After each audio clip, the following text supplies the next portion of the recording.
other actual exams that I get in a few. So, oh, we're being live streamed. Oh, we're we're live. We're not supposed to be live yet. Okay. Wait, hold on a second. Wait, Mike, can you take that off?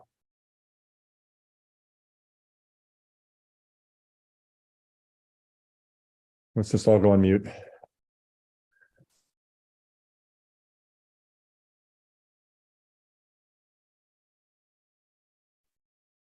Hey, Mike, are you there? Michael? Mike?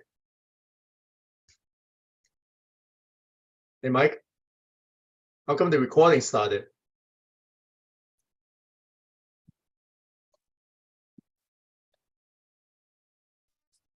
Mike, can you hear us? Mike, Oh, I know you can hear us.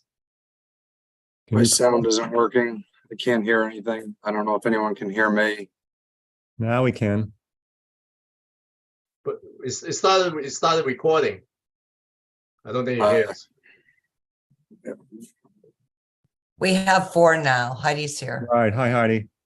Well, we had Heidi. Hi, I'm here. Can you see me? It looks all black on my screen. We can't see you unless you're hiding in a closet, and then we can see you. Yeah. Okay. Let me fix it, but I'm here. Let me give Greg another minute.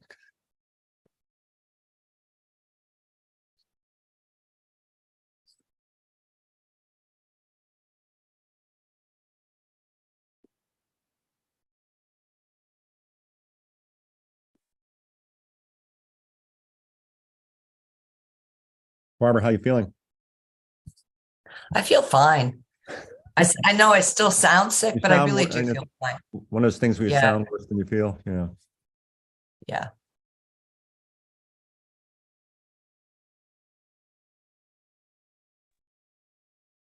Get the Betty Davis voice going.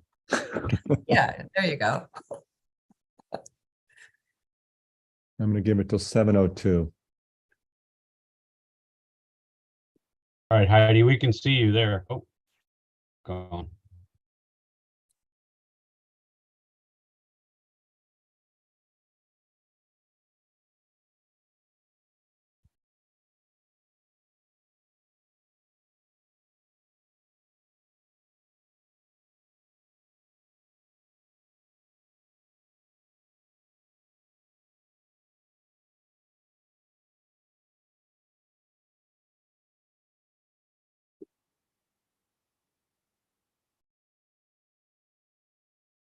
Okay. I'm gonna call the meeting. We're live, right? Okay, I'm gonna Yeah. call the meeting of the Land Use and Building Management Committee of the Common Council to order. It is now 7:02 PM. With us tonight, we have members of the committee, Barbara Smith, David Hooverman, Heidi Alterman, and myself, Tom Livingston, the chair. Is there anybody signed up for public participation? I don't think Mike can hear us. That's the problem here. Can you call him? Dan, can you give him a call? Dan, can you mute yourself? Yep, I can call him. Call him, please.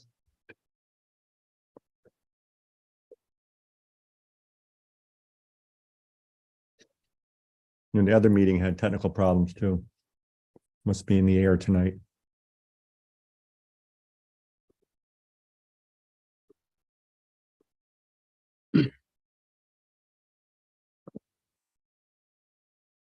Alan, do you have any way of knowing if there's anybody who wants? No, to I don't. I'm We just- have I one, can see one somebody. Diane attendee. Larchella. Diane Lorachella has her hand up. Yeah, I don't see that. She's in the attendees. Go to participants at the Participants. bottom and then. Oh, there we go. and then There she is. Oh, there you go. Okay, and before we do that, Mr. Burnett has now joined us. Okay, so if we can allow Ms. Lorachella to speak, are we able to do that? Good evening. Can you hear me? Yep. We can. Go ahead, Diane. All right, thank you. Good evening, all. Glad to see you're feeling better, Barbara. I like that husky voice. Anyway, I later wanted to ask David Uvelman, where the heck did he get those lights on? I think that's so cool. So I'll have to email you. Looks very cool. Anyway, Good evening. I just had a quick question about the 10 Tito Court use. I remember in our misadventure with the Ely School, where we purchased 10 Tito Court, there had been reports of rumors and some mention in previous meetings over the year or two that it happened, that the site was contaminated. So I just have two quick questions. I hope that could be answered tonight. I think they're important questions. The first is, what is the extent of contamination at 10 Tito Court? What's typical for the kind of use that the last family and business is solvents, gasoline, oil. They may have had buried oil tanks. I have not seen the phase 1 or phase 2 environmental site assessment that probably had been done in order for the city to purchase the parcel. So my question is, what is the extent of contamination today?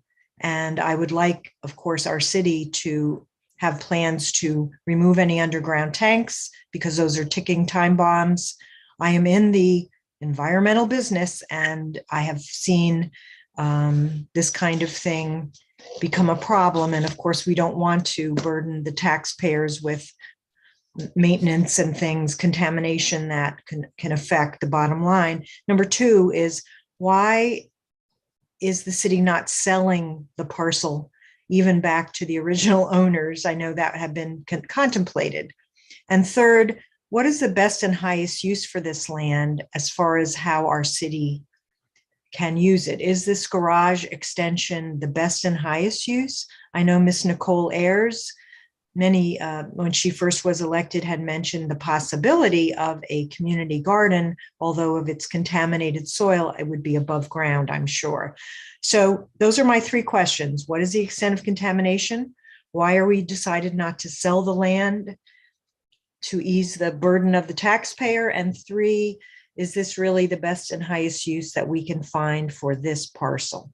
Thanks very much and have a great night. Thank you, Ms. Loricella. Is there anyone else signed up to speak?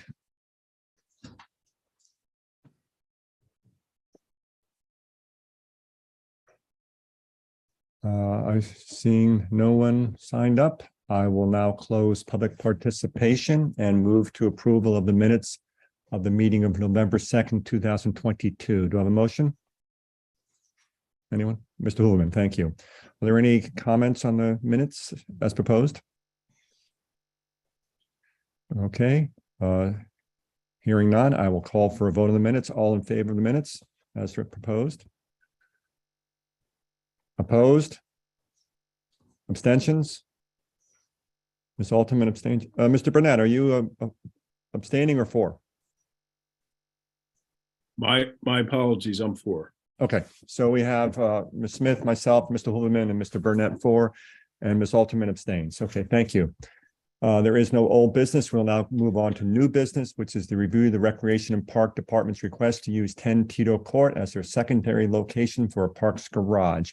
Mr. Stowers, is this, you going to take the lead or Mr. Hughes? I believe Alan. Yep, Alan can give Alan, you a wanna do brief this, okay. intro.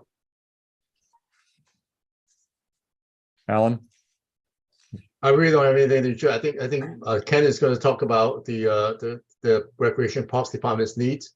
And it happens that since we still own the property and right now it's been vacant since the city acquired it.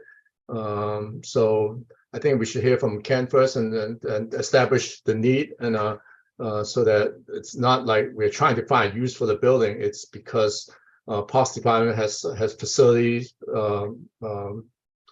needs and he approached me to see whether this property is available for their use. So maybe Ken should start. Sorry. Yep. Am I able to share my screen? Yeah, Ken, can I start off first? Sure. Just to give some background. When I first came here, we did a tour and a review of the garage capacity at that time. We have run out of space for equipment. In fact, we have to delay the purchase of some of our vehicles and equipment due to space needs. We have an ever increasing staff. So we've just maximized that area, and we've looked around the city. In fact, there's a property right in back of the garage that we had looked at to purchase possibly. And purchasing that property would probably cost us probably over $1 million. Here's city property that is available. It's sitting there and it's available for use. I've talked to Darren, our legal department, about. It doesn't seem like there's any that would from using that facility for our maintenance needs. So Ken is going to give an overview. Just bear with me. I'm sharing screen. So can everyone see this? Yes. Okay, so this is our existing garage at 1 South Smith Street, right down the street from the DPW garage. This building was built in the late 70s. We're responsible for the maintenance on the building, so it's a well-maintained building. It's just very small and lacking space for our needs. So currently there are 18 full-time staff members in the Parks garage, and in season we hire up to 20 part-time staff. And you can see back here, this is our employee parking lot. So you can see in season, we're 3, 4, sometimes 5 cars deep, which, is not the easiest thing when working with employees. If somebody has to, leave early for whatever reasons, it's like playing a game of Jenga, sliding cars over to get employees out. So the equipment, the way the garage is laid out, there's 2 bay doors. There's one here and one here. So all the equipment is lined up this way in the garage. That's the only way to access that equipment. So the same thing with the employee cars happens with our equipment. Equipment is parked single file. If we were to need a tractor, close to this end of the building, we have to move 4 or 5 or 6 other vehicles out in order to get to that tractor. Currently, as a department, we have a lot of remote storage. I have equipment stored throughout the city. We have storage containers at Oyster Shell, Matthews Park, Cranberry Park, and at City Hall. And then we also use outbuildings at Calf Pasture, Vets, Fodor, and Cranberry. So we have equipment scattered throughout the building, throughout the city.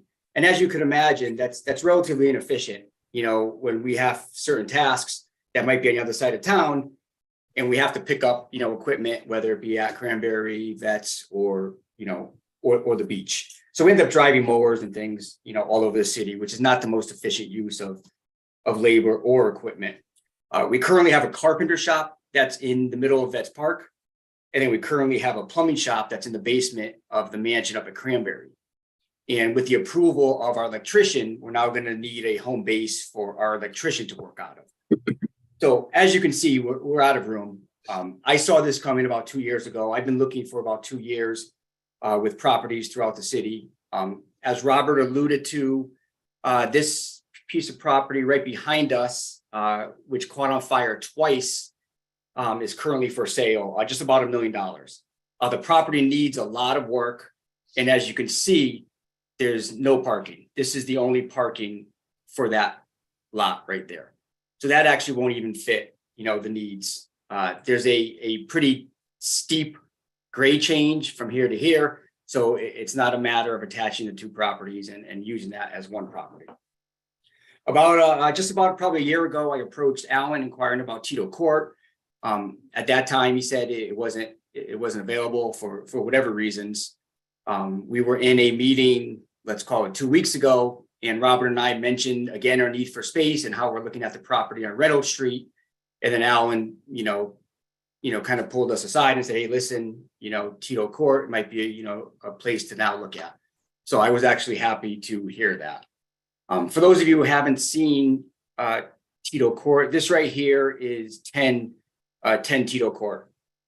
The layout is there's 3 bay garage doors existing along this side of the building with plenty of parking and room to maneuver in and out of the garage. And the intent for this would be to split up our staff. So as you know, Norwalk's a big city. To go from Cranberry Park to Rowayton School to Rowton School to, Norwalk High, it's a lot of traveling.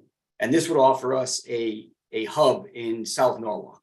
It'll put us closer to the new school, Columbus School.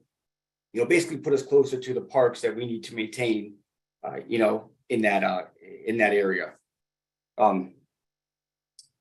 Which in turn, obviously, it'll make the department more efficient. It'll make our response time, a lot more efficient. So, I had the conversation with Alan, and this is where we stand. I think it'll be a good fit for us. It would save us the cost of purchasing another property. This is owned by the city already. It currently is set up as a garage. We have a staff plumber, carpenter, and soon to be electrician. So most of the work on the building we could do ourselves. Obviously, any landscaping or things the site needs to be cleaned up. It's been neglected for quite some time. Let me see if I can get you a view. Yeah, so that's how the property looked when this Google photo was taken. So the property does need to be cleaned up. A lot of brush needs to be cleared. We could plant some screening for the neighbors over on this side of the property. The building's in good condition. I walked through it again the other day. Building management has done a good job maintaining the building, but it's basically been mothballed.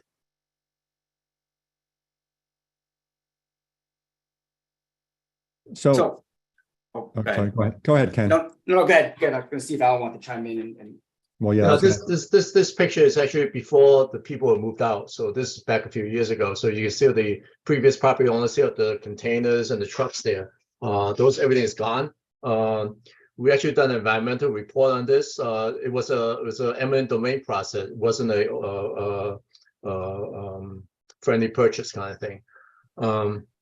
So in any event, there was limited environmental stuff we did initially, but since then we had done it. We actually went through an environmental company to remove all the waste oil that's on the property and waste oil. And I think there's some gasoline tanks, some cans and stuff. Everything's been done by an environmental company. There's a concrete slab under the building. I don't know that we actually drilled through the slab to see whether, but based on our environmental consultants input, I got to read the report again. But at the same time is that we don't believe there's any kind of contamination. The building is built, I think, was in the 80s, 90s kind of thing. It's served by propane gas, so there's no underground oil tank. So I wasn't prepared to address environmental questions. Well, Alan, just on that point, we own the building now. It's not like we're acquiring a building. So whatever's there is there, right? Right. I think that the only concern, I think there was a little price tag that we put on in terms of cleaning it up is really within most of the gasolines and oil that was on the property. And the potential there's some oil or gasoline as the parking lot goes. There may be some in the trucks on the property before. So there's potential there's some in the ground under the asphalt, but that's minimum in terms of environmental concerns. Does everybody remember what, that we acquired this property a few years ago in anticipation of building this new South Norwalk School at the Ely site. This property, along with Fort Tito, were required to extend the recreation fields that were going to be built there. We obviously didn't move forward with the school. We own this as well as 4. As Alan and Ken have said, this has been vacant since we acquired it. And we kind of figure out what we need to do with it. Anyway, Mr. Hildeman. Yeah, thanks, Chairman Livingston. The view I'm looking at right now, Ken, that's off of the Meadow Street extension, correct? Correct. If you drive right up Meadow Street extension, so Hatch and Bailey would be down the hill behind you. Yeah, you can access the building from both sides, right? From Tito Court and from Meadow Street. Is that correct? So up on top where the church is, there is an access on there. And let me see if I can get back to the imagery here. Dave, let me ask you a question. Let me ask the question. The building, if you look at the building on the left-hand side, where before the shadow line is, that's really it's the limit of the property. If it's a private owner, they could not access from that side. So the building has 2 levels. The ground level is the garage access from Meadow Street extension. The upper portion, there's only a little bit drive on the north of it, on upper point to get up, but there's no really access to the back because the city owns the 10 area, which is actually city property. So before, the building is kind of restricted on the backs on the left hand side. But since the city owns both sides now, we could access the building from the city side, traditionally on the other side to the second Okay, floor. but our plan with the use of this wouldn't be to use the Tito Court side with the No. equipment and stuff that you would do. You want to be using that Meadow Street extension side. Right, Correct. Okay. because the garage is on the ground floor. Okay. And then my only concern is just, that, it's not really a concern. I mean, we own the building. We're not using the building, but it makes sense to purpose it to something that we can utilize and not spend a great deal of money purchasing a new property and it gives you guys another location at a different part of the city to be able to sort of divide and conquer, so to speak. I think it's a smart move. I think it's a good move. So. Thank you. Mr. Burnett. Thank you, Chairman Livingston.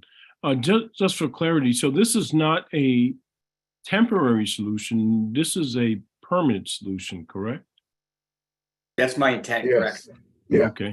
And you mentioned that a lot of the retrofitting work would be done in-house, but have we done an overall assessment if there would be additional costs to the city to retrofit the building to meet the needs of the department?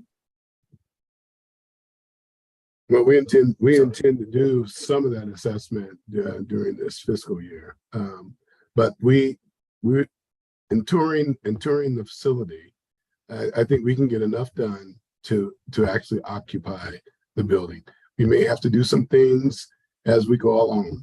For instance, if we were going to be using in the future, we're going to be using more electric vehicles or electric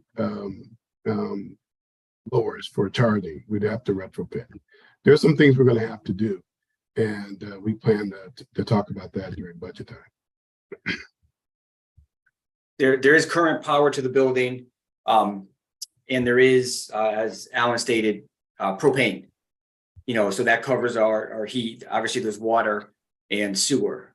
And with staff plumbers and electricians, they can do a lot of the work on their own as they have proven already at Cranberry and the Fodor House. Yeah, I guess my hesitation is going forward without knowing if additional expenses going to be coming to the city down the line as we begin to try to move into this space or develop it to meet our needs. Would want to know what the full picture looks like before saying, yes, this is a viable option. We've had situations before where on the surface we said, yes, let's move forward, and then finding out we've had to invest several thousands, if not millions of dollars to really make the space usable to the needs that we've had. And without having that assessment, I'm a little concerned. Yeah.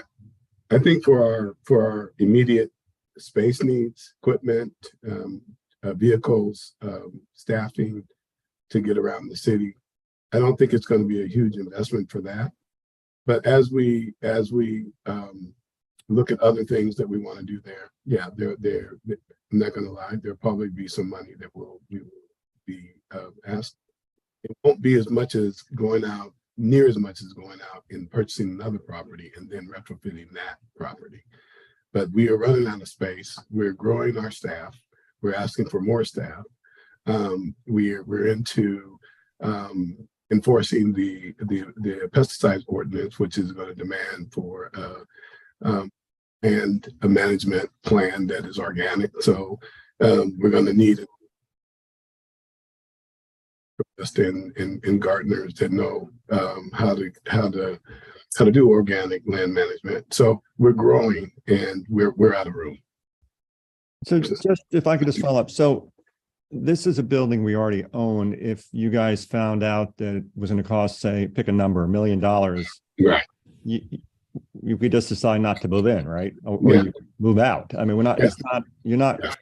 I mean, it's just taking, and as I look at it, tell me if I'm wrong, Mhm. it's taking advantage of an empty city building.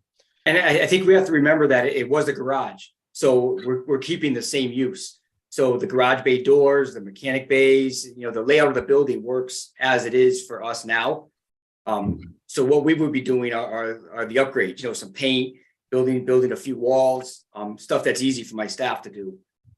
If we were to change the use, I think that's a different animal. But it's an existing garage. It's going to be used as an existing garage.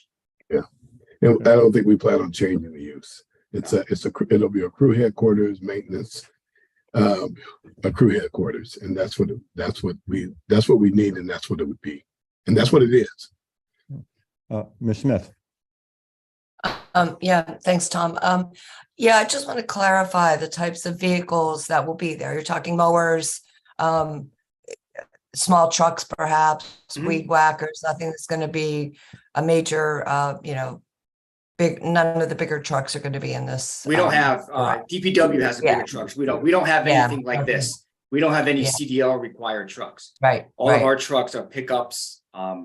Vans. They don't require a CDL license. So we won't have any of these Right. types of trucks there because we don't have any in the department. Right. And then, I'm well aware of how cramped you are in that building. I've often wondered how you manage, really. So I definitely see the need, and I think this is a pretty creative use of space that we already own. And I guess what I'm hearing, and correct me if I'm wrong, but it sounds like any investments in the future might be for like an electric charging station or for electric cars or trucks, whatever you happen to be purchasing. Yeah, I don't think there'll be any major costs at this point, and but as we grow, we'll mostly be buying new equipment that will go inside the garage, or things that will go inside the garage. We're not going to rebuild the garage, or there's not going to be any big capital cost. Okay, thanks. Mr. Lumen? No, I was just gonna ask Ken or Robert, the new electrician, are you planning to house the electric shop there, or are you gonna keep that over on Smith Street? So, I mean, the division of how we're going to divide staff hasn't been formalized yet, but I would like to get all of my trades workers together, my plumber, my carpenter, and my electrician, because they spend a lot of time working on projects together. So it makes sense to have them together in whatever building that is, along with all their supplies and equipment and materials. Yeah, this building's Thanks. nice because it has the downstairs is the garage, the upstairs is sort of a workspace, right? Correct. What could be a workspace? So just so the committee knows, this does not require council approval. This is just a use of an existing city building. We're bringing it to the committee so they know what's going on for information purposes. But if there are any major capital expenditures are required, have to go through the normal budget process. Mr. Stowe, or maybe I'm not sure which Ken or Robert said it'd be permanent. It doesn't necessarily have to be permanent. I mean, if something changes down the road, the city can always change the use of the property, could always sell it down the road. So in my mind, it's taking advantage of an empty building and making our Parks Department more efficient. So again, this is really for information purposes. Just want everybody to know. Greg? Thank you, Chairman Livingston. Just one final question.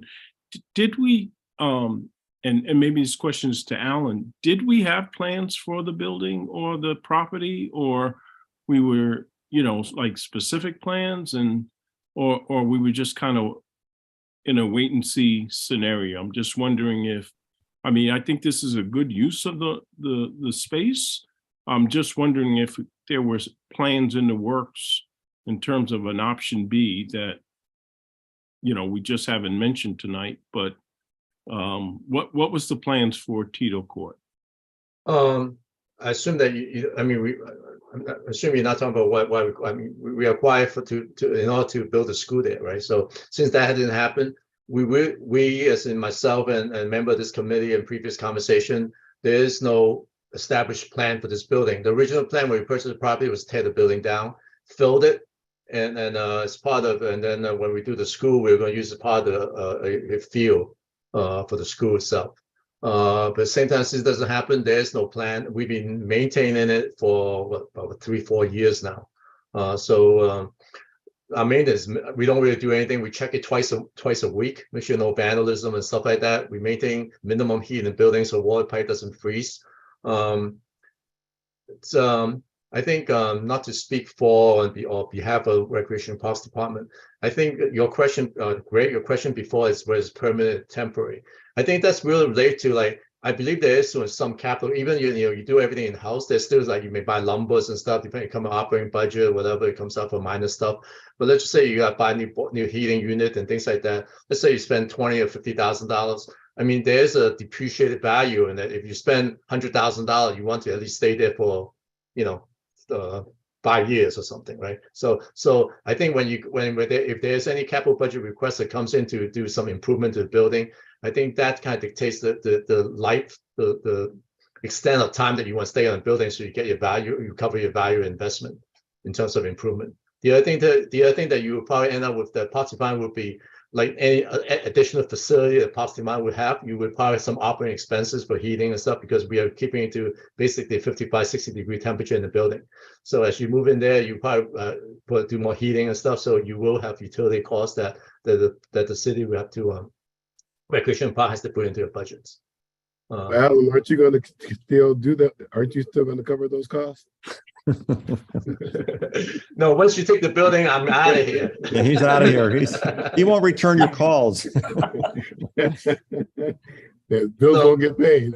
Yeah, again, I think any uses is temporary, because city building, you can change anything anytime you want. But in terms of answering, again, I'm repeating myself. In answering Greg's question, is really come down to, it's like, I mean, at some point you don't want to spend, for discussion, say $100,000 and you move out after a year. So that's not right. So, Absolutely. but I think there are going to be some requests. I don't know, never talked to these guys about it, but I assume that, you have to do something, maybe add more heating system on the second floor and the first floor, whatever it is. There's going to be some money, whether it's 50 grand or whatever it may be, kind of thing. So how long you can stay in the building really depends on that investment. Okay, any further discussion?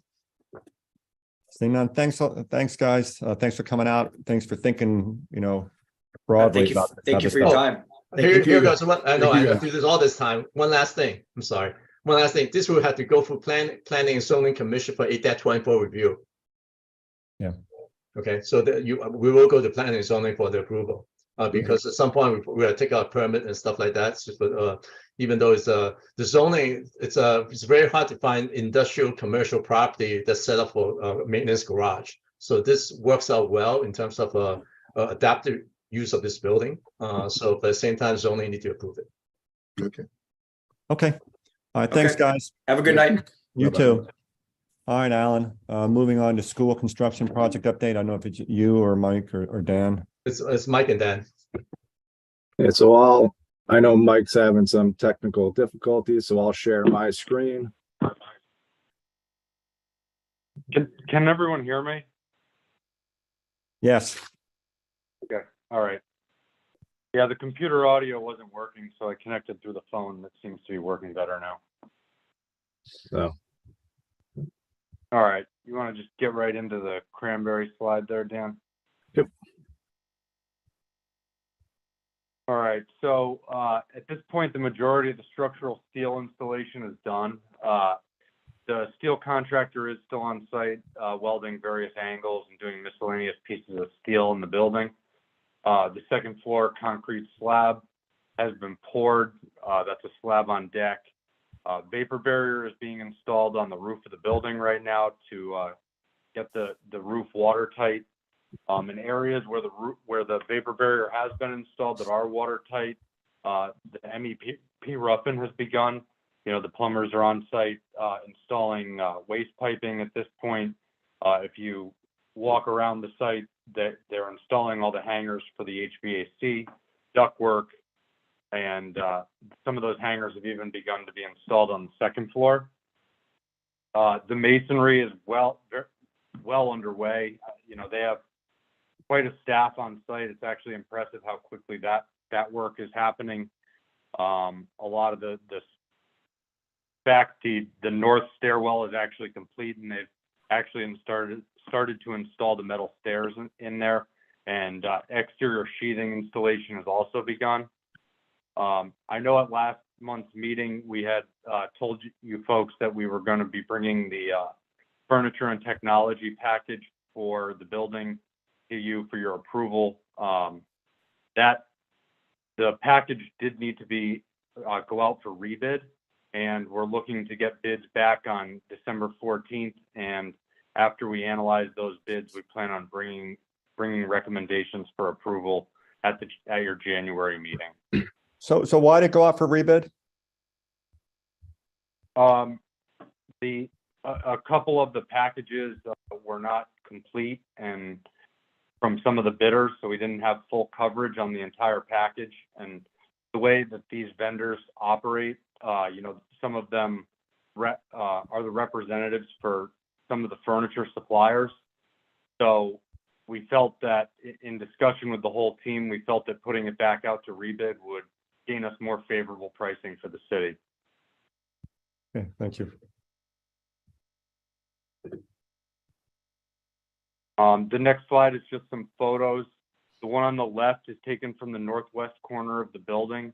So basically, as you drive into the school, as far to the back of the property as possible off of Noah Lot Lane, that's the metal, the sheathing for the exterior of the building being installed. And then the photo to your right is taken from the first floor, and you can see the plumbing waste piping installed, and all the hangers that are being installed. The coiled up wires will actually eventually support ductwork that will be going into the building. And then to the upper right of the photo, electrical conduits also being installed.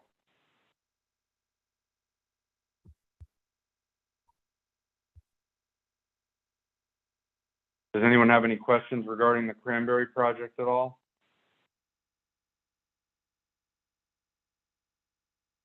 All right, Dan. All right, jumping into Norwalk High School. The project team submitted a special permit application to Planning and Zoning on November 23rd. And based on the requirements of that permit, a notification letter was sent out to all of the neighbors and abutters to the property. And speaking to P&Z, we anticipate that will be added to the agenda for public hearing in the month of January. Also, as a continued effort to communicate with the administration and the staff at the high school, the architect spent 2 full days at the school reviewing the latest design. And that included the school administrators as well as representatives from each of the departments. That feedback is being evaluated by the team, incorporating what makes sense for the design and what's within the budget as we move forward. And we're nearing the end of the design development phase of the project. That's part of why we wanted to get one last pass with the Norwalk High School staff. We're planning to have those documents completed by December 16th. At that time, the construction manager will review the documents, prepare an updated cost estimate for the project, and that lines us up for our meeting with the OSCGR on January 25th, where we'll review the design development documents, our estimate, as well as other documents that they require as part of the review process.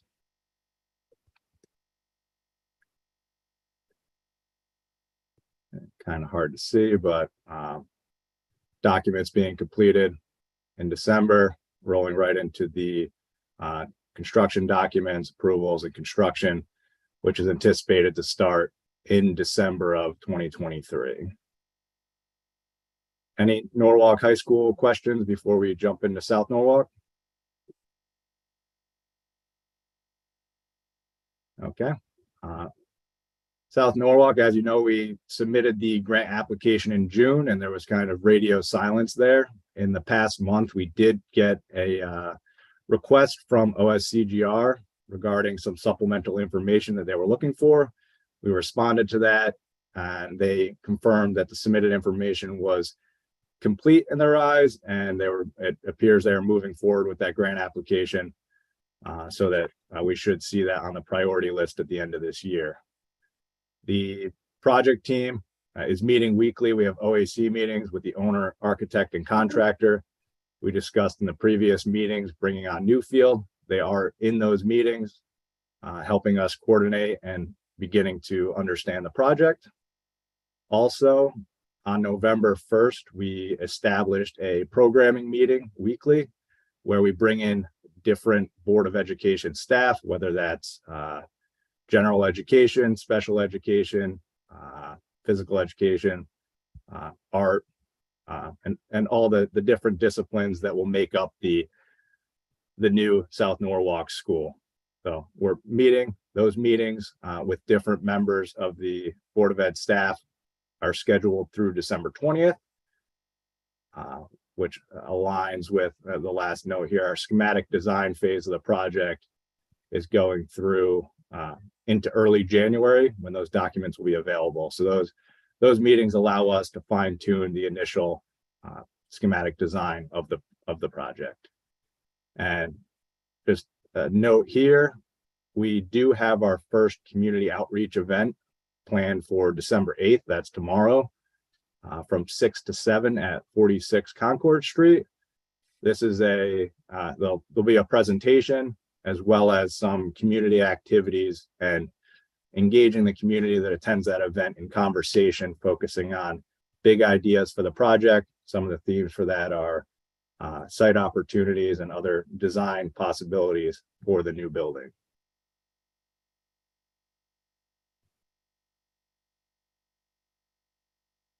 And the snapshot of the schedule for South Norwalk.